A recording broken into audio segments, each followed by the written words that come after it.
Hola, somos Ana y Asdrúbal y estamos aquí en su canal Lupa Contextual, donde le damos la bienvenida a estos temas, a tratar estos temas bien interesantes como lo son del contexto bíblico, inclusive del contexto histórico, de la historia antigua. Eso nos ayuda muchísimo de verdad a nuestra fe, nuestra espiritualidad, a comprender nuestro mundo, ¿no?, que nos rodea.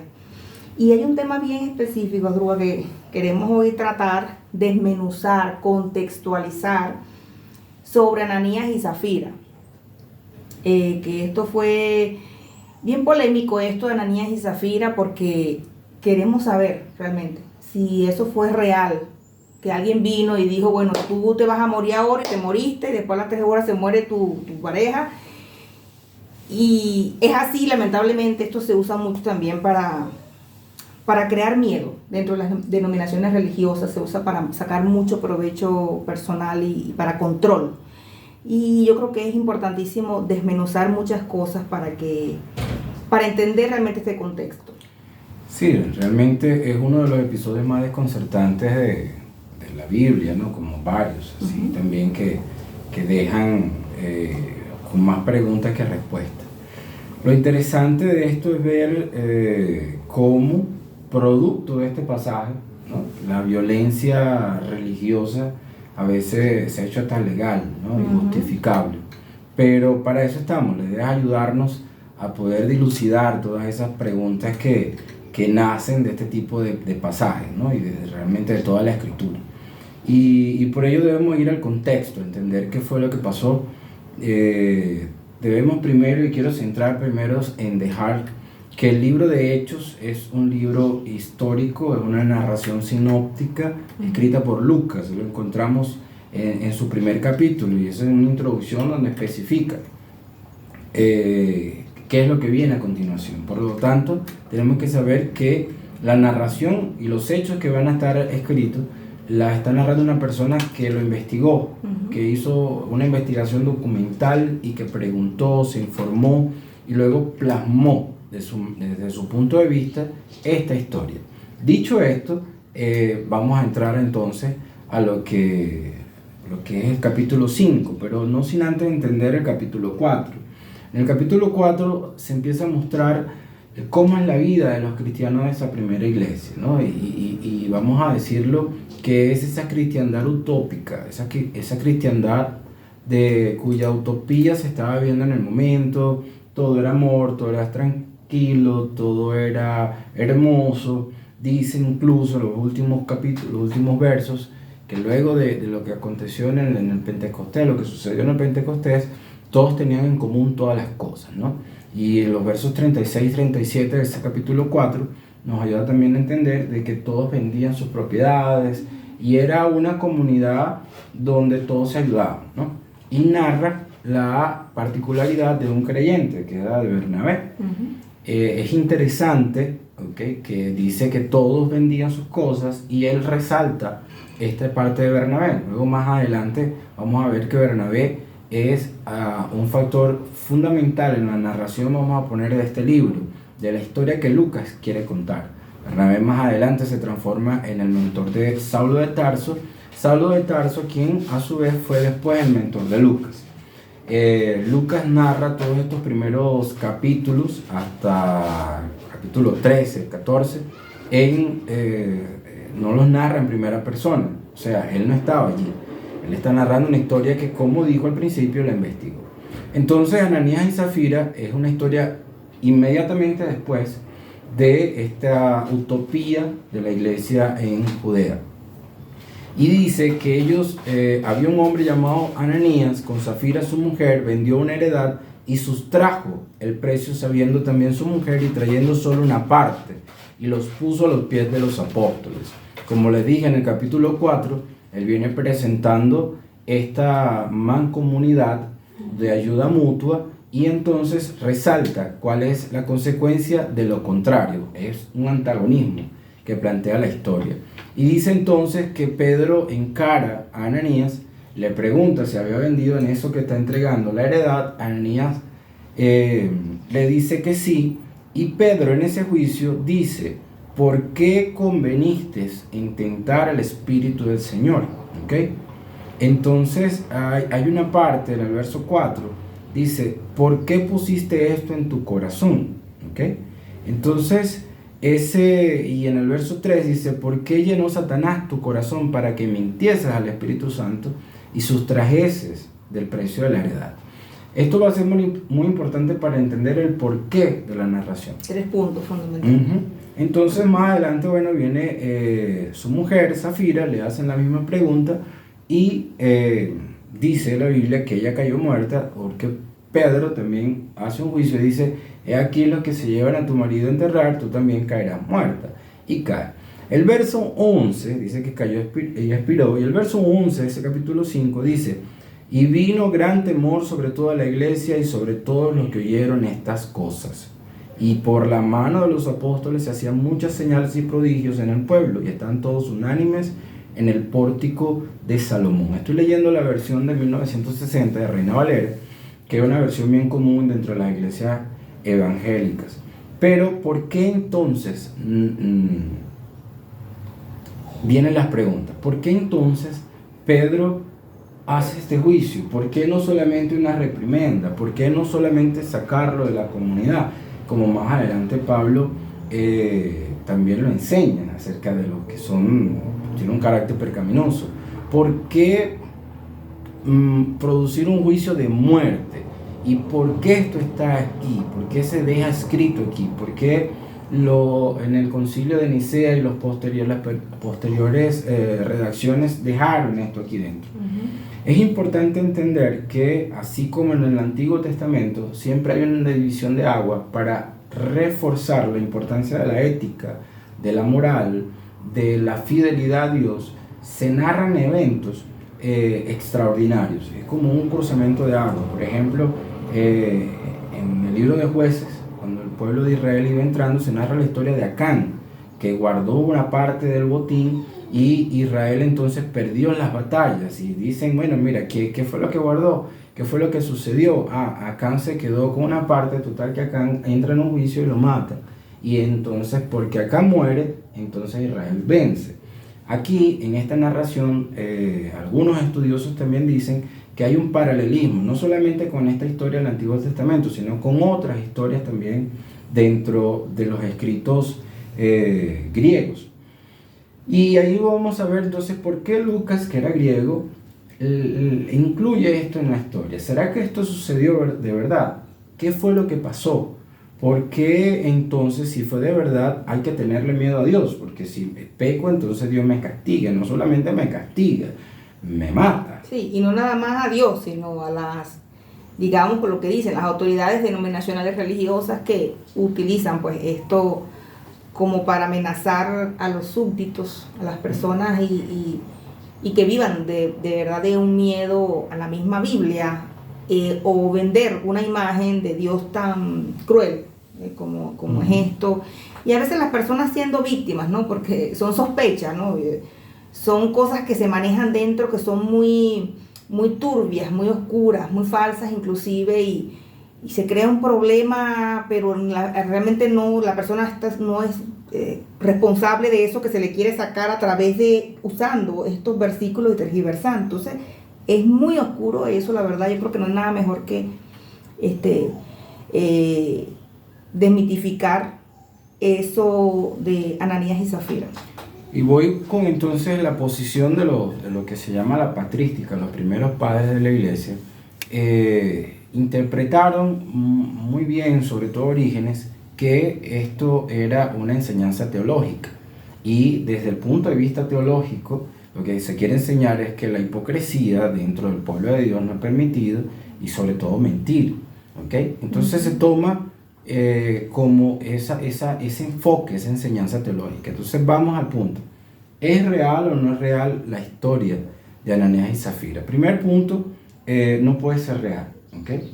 Y como vemos y hemos explicado en otros, y ahí es donde vamos, como vemos y hemos explicado en otras oportunidades, cuando a la luz de la naturaleza de Dios y del mensaje de la Biblia, nos narra que en ese tiempo el Dios de la gracia, el Dios que ellos estaban enseñando, el mensaje de Jesús, nunca fue a juicios de muerte. Por ejemplo, voy a narrar solo pasajes del Evangelio con otra fuente. Los mismos discípulos, incluso Pedro también, que era bien reactivo, decía, mira, aquellas personas no están anunciando el Evangelio, no quieren, nos rechazan. ¿Quieres que oremos y mandemos fuego del cielo que caiga sobre ellos? Y la respuesta de Jesús siempre fue, ustedes no saben de qué espíritu son. Yo no vine para perder, sino para ganar las almas. No vine para que se perdieran. Y no vine para hacer juicio. Incluso en el Getsemaní, la reacción de Pedro es combatir y cortar la oreja del siervo del centurión y sacar espada. Y Jesús dice, o sea, tengan creencia, si eso fuera la respuesta, yo pediría millares de ángeles. Entonces, en los evangelios, en el mensaje de Jesús, nos deja ver que la intención de Jesús nunca fue violencia. Incluso dentro de él mismo no había violencia y de su mensaje no había violencia. Por tanto, la condenación, incluso la condenación de la cual él hablaba, era acerca de ese juicio posterior, en la segunda venida, para cuando estemos frente al Señor. Y ¿ese quién? ¿Me estás hablando? El mensaje de Jesús. Okay. Entonces, no hubo violencia nunca en el mensaje. Incluso era ese mensaje de amor. Y dicen, estos serán testigos de que sois mis discípulos, en que améis los unos a los otros. Pero no hubo nunca en la enseñanza de, quien no los ama, entonces, que se muera. Ahora, hay una cosa ahí que quiero que me aclares. Hechos, sabemos que las cartas paulinas fueron escritas primero que los evangelios, ¿correcto? Entonces, Hechos, ¿dónde lo ubicamos? Cuando fue escrito. Posterior. También. Posterior a las cartas de Pablo. Pero antes de esos evangelios, porque no entiendo cómo que Jesús predica esto, este mensaje de amor y tal, y entonces viene, pum, y se mete esto aquí en Hechos. Que ahí es donde se utiliza. Por eso queremos descubrir. El asunto está que tenemos no olvidar lo que dije al principio. El escritor es Lucas, y ubicando en una línea cronológica, Lucas aprendió de Pablo, de cuyas cartas son primero que algunos evangelios, y que enseñó a este escritor. Por lo tanto, esa política, ¿no?, de juicio de muerte, porque mintió, es algo que tenemos que saber que no concuerda con todo el resto de enseñanza. Entonces la pregunta es, ¿por qué? Yo les dije que era solo una historia, que no era real, y la pregunta la estamos tratando de responder. Primero, y es lo de la lupa contextualizar. Meterle la lupa a este contexto, a ver qué fue lo que sucedió. Y saber que cuando hablamos del libro de Hechos, estamos hablando de un escrito mucho posterior a los evangelios, ¿ok?, y mucho posterior a las cartas de Pablo. ¿Por qué? Porque el discípulo que se supone escribe Hechos y el Evangelio de Lucas, es un discípulo de Pablo. Estamos hablando de muchos años para adelante. Entonces, la naturaleza de la narración es lo que nos deja saber que no es una narración real, no es un hecho real, sino es un hecho que se aprovechó. ¿Okay? ¿Y cuál fue el hecho que se aprovechó? Quizás hubo una muerte de esta pareja y sí, murieron. Y así como hoy en día la gente, incluso en la Biblia, y me gusta mucho citar la Biblia, no solamente ejemplos hoy cotidianos, sino la Biblia, los discípulos narra que los discípulos van con Jesús y había una persona paralítica y le preguntan, ¿quién pecó, este o sus padres? Como que la enfermedad es consecuencia de un pecado. Y Jesús les dice que no es eso, están equivocados. Esto sucedió para Dios mostrar la gloria. Entonces, la enseñanza de Jesús siempre fue, que es lo que transmiten los evangelistas, es sencillamente que muchas creencias que la gente tenía no era así. Entonces, a veces, tornar esto hoy en día como una justificación para nosotros decir, si yo soy un apóstol, soy un pastor, soy un evangelista, soy un ministro, soy un sacerdote, yo puedo entonces proferir un juicio y es Dios mismo mandando un juicio. No es así, porque los apóstoles pensaban así cuando querían mandar que descendiera fuego del cielo como un rayo, ¿no? Citando, y otra cosa, desvirtuando un pasaje del Antiguo Testamento, que es cuando Elías ora y desciende fuego, pero desciende fuego es otra narración fantástica, y ellos querían hacer igual que Elías. Entonces, pero es impresionante. Se repite. Es que la maldad. Yo no sé si decirlo maldad, tergiversación, porque entonces fuego para acá, fuego para allá, mato a este, mato a aquello, puedo matar a todo el mundo. O sea, eso es algo completamente contraproducente a las enseñanzas de Jesús. Si nos vamos a los evangelios, a las enseñanzas de Jesús, al amor que tú estás hablando, de que dicen los evangelios que está enseñando el Señor. Entonces, y ahí es donde podemos tener la certeza, ¿okay?, de que la historia sale de lo que es común, que es normal, y que el ejecutor de este juicio, que en este caso es Dios, el Espíritu Santo, hasta el mismo apóstol Pedro, no es así. Entonces podemos tener la certidumbre. No fue quien ejecutó eso. Realmente no fue Dios quien lo ejecutó, y no sucedió. El Espíritu Santo. Y tampoco Pedro. ¿Okay? Entonces, ¿por qué está allí? Ahora, ¿por qué está allí? Hay dos razones fundamentales dentro de los estudiosos que se relata por qué Lucas relatarlo. Primero les dije que Lucas, como griego, conoce su cultura, y recuerden que estos escritos de Lucas como griego escribe para los griegos. ¿Okay?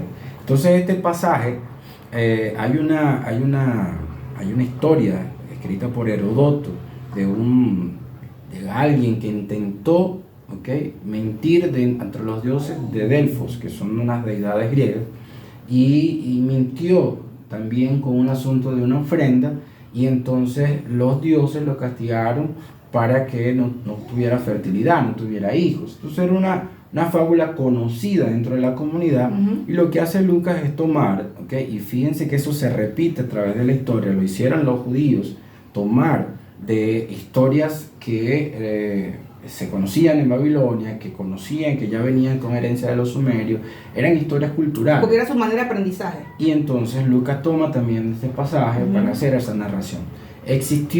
¿Pudo haber existido Ananías y Zafira como tal, como dos personas? Sí. ¿Pudo haber existido una conducta pecaminosa, hipócrita, con falta de ética dentro de la comunidad que nacía? Sí. Entonces lo que viene es la enseñanza. La enseñanza a su manera, ¿okay?, de una historia común, de un acto que es posible que suceda, para transmitir la enseñanza de que no debemos ser hipócritas, de que no debemos mentirnos, y que eso realmente acarrea consecuencias. Entonces, ¿por qué decimos esto? ¿Por qué tenemos esto con una aclaratoria? Número uno, como les dije antes, va en contra de todo el mensaje de Jesús. Entonces, pero hay otra razón. Note que Lucas, en su narración, en el libro de Hechos, por ejemplo, el primer concilio, voy a mencionar algo, y no quiero esto se interprete, pero hay que tomarlo en consideración. No era algo personal de Lucas contra Pedro, pero Lucas dibuja a Pedro en el capítulo 10, ¿okay?, de su libro, lo dibuja como un judío que se olvidó de que Jesús los envió para toda la tierra. Incluso vende a Pedro como el judío tan judío que dice que es cosa abominable entrar en la casa de Cornelio, y él va porque lo mandaron. Entonces dibuja a un Pedro totalmente insensible. ¿Okay? Eso estoy hablando del capítulo 10.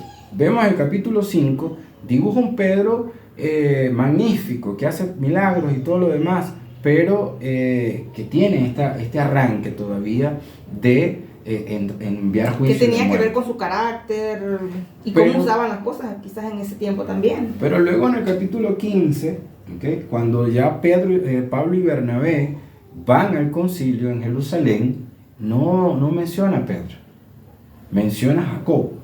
Y quien toma la decisión para los gentiles no es Pedro, es Jacobo.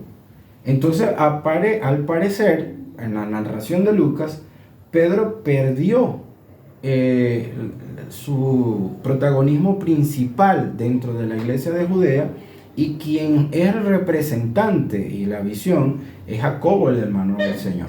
Entonces, cuando hacemos un plano completo de por qué esta persona que está narrando quita el personaje principal de la historia de la iglesia reciente, entonces, ¿por qué le adjudica este tipo de conducta?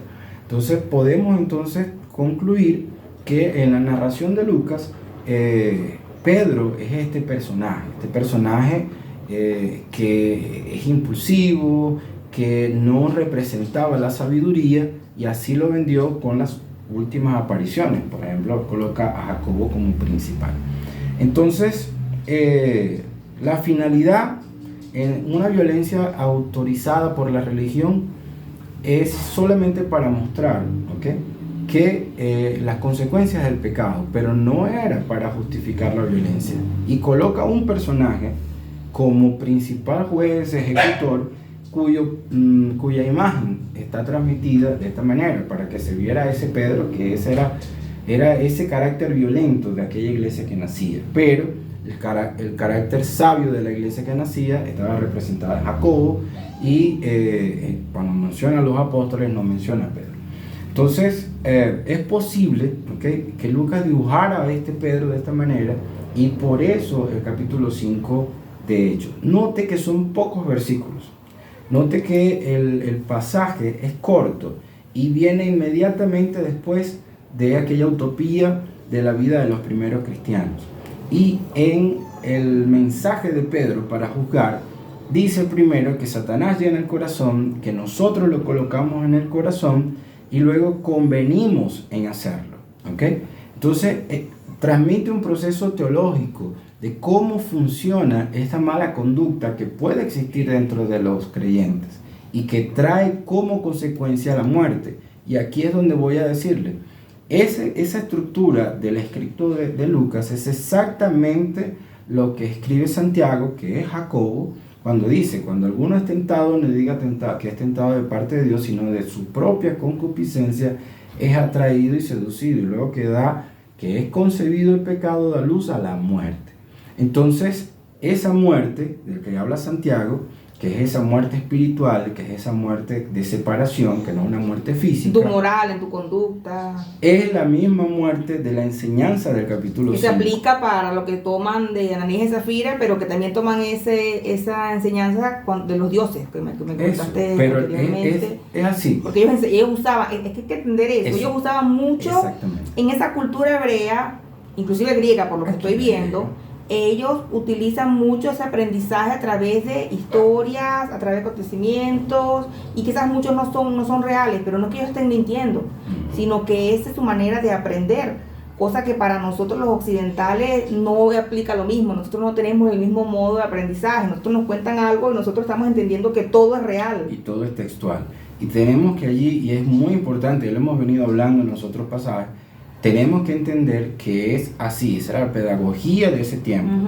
No podemos interpretar el escrito del año 100 después de Cristo como un escrito actual para nosotros. No tiene la misma métrica, no tiene la misma regla. Entonces, es importante entender eso. ¿Cuál es la enseñanza de todo esto? No es que si alguien miente, muere, porque incluso la narración de Lucas más adelante, te van a ver en todo el libro de Hechos, hay gente que peca, hay gente que vuelve a mentirle al Espíritu Santo, hay gente que quiere traficar con el Espíritu Santo, pero no cae muerto. No, y hoy hubiese un poco muerto, porque es que hasta el día, ¿cómo es que se va a morir nada más Ananías y Zafira? Y los demás. Porque entonces hoy por hoy no se muere nadie, y de allá para acá hay poca gente que ha hecho tantas barbaridades y no se mueren. Por eso, con mucha responsabilidad decimos, es solamente una referencia, un texto para dar una enseñanza de que podemos nosotros darle espacio a la maldad, nosotros convenir a actuar con maldad, y nosotros poder entonces llegar a esa pérdida, a esa baja moralidad por causa de esa maldad. Entonces esa es la enseñanza, pero no que Pedro definió la muerte de y el escritor como Lucas, y si vamos Lucas, no nada más Lucas, todos los que escribieron en la escritura que tenían pues el mismo concepto, ¿no? Un fundamento de enseñanza, la pedagogía. Ellos no estuvieron conscientes que eso iba a traer una consecuencia para este mundo de hoy. No estuvieron conscientes de esta situación, porque ellos obviamente eso era para ellos en ese momento. Claro. Me imagino, o sea, ni imaginaban que iba a llegar a nosotros. Y nuestro error hoy al leer la Biblia es esa, pensar que ellos escribieron para nosotros. Y ellos escribieron fue para ese tiempo. Y ellos no estaban conscientes, ellos nunca pensaron, y es una cosa que hemos hablado también, nunca pensaron, dice, esto que voy a escribir va a ser parte de la Biblia. Realmente no fue así. Entonces tampoco esto que lo va a escribir lo va a leer alguien en el continente americano, o sea, no es así. Sí, sí, y aparte que si en el caso de hoy nuestro, si estás mintiendo o si sospechamos que hay una mentira o qué sé yo, bueno, es mejor preguntar, ¿por qué hay que matar a la gente para, o sea, por qué hay que amenazar a la gente de muerte? Porque, o sea, eso de sospecha, esas cosas oscuras realmente, ¿no? Que existen, o sea, ¿por qué no preguntar directamente a la persona, ¿no? Y usted usando. Bueno, esto es para las personas que realmente de verdad hay mucho miedo dentro del sistema religioso, demasiado, se fundamenta lamentablemente en el miedo y eso pasa por la tergiversación, ¿no? Y de verdad que qué bueno es estar claro de las cosas, del fundamento, de las enseñanzas, cuáles fueron esos motivos, cuál fue la pedagogía que se utilizó, por qué, dónde vino, por qué se usó. Y saber de que Dios no vino a enseñar eso, Jesús no vino a enseñar eso, y de hecho lo que comentas de cuando que caiga un rayo que decimos en tu nombre que se muera, y él dijo, ¿de qué espíritu son ustedes? O sea, no era la enseñanza de Jesús. Entonces es como que quitar realmente de la fe ese miedo tan grande, porque es complicado. Tener fe y tener miedo es como que no va tomado de la mano. Entonces es bien importante de verdad esto de Ananías y Zafira, y es un punto a favor como para ser libre y tener salud mental, realmente. Siempre recordar entrar por ese filtro. Toda interpretación de la Biblia tiene que ir por el filtro de cuál es la naturaleza de Dios, cuál es la naturaleza de Dios y si esto que estoy leyendo se parece al mensaje de Jesús. Por eso que incluso más adelante el propio Lucas también envuelve a Pedro en un juicio frente a Simón el mago, que quiere comprar el don del Espíritu Santo. Entonces Lucas presenta a nuestro personaje Pedro como este ejecutor de juicios, como esta persona que es aquel carácter, pero vende otro participante que es Jacobo como la sabiduría, que luego lo comparte. Pero es importante también que Bernabé es un actor comparativo, es el antagonismo al mal, o sea, el bien. Y él dice en ese pasaje que José, que ellos los apóstoles apodaron Bernabé porque significaba hijo de consolación. Entonces era alguien que tenía la misma línea del Espíritu Santo, que eso era lo correcto. Entonces te vende las dos caras de la moneda. ¿Okay? Entonces sé como Bernabé, no seas como Ananías. Pero, como tú dijiste, es a través de la historia. Y muchas enseñanzas de la Escritura son igual, a través de la historia bíblica, a través de historias que eran parte de la cultura popular y se adaptaron a la Biblia. Entonces tenemos que aprender a encontrarnos con la Biblia, con los pasajes de la Biblia, no desde el punto de vista nuestro occidental, como dice, que es textual. Dios dijo esto así, bueno, entonces tú también te vas a morir. Si no, mucha gente hubiese muerto. Muchos estuviéramos muertos. Totalmente. Pero es otra interpretación. Entonces la idea también de nosotros con este mensaje es poder liberar, ¿okay? Liberar ese conocimiento y liberarlo para ustedes, para que ustedes también puedan tener paz y tranquilidad con eso. Bueno, de verdad, muchas gracias por su atención y seguiremos abordando estos temas que nos van a ayudar muchísimo para nuestra fe, para nuestra espiritualidad y para tener una salud mental, de verdad, estudiando la Escritura con su contexto. Gracias por su atención.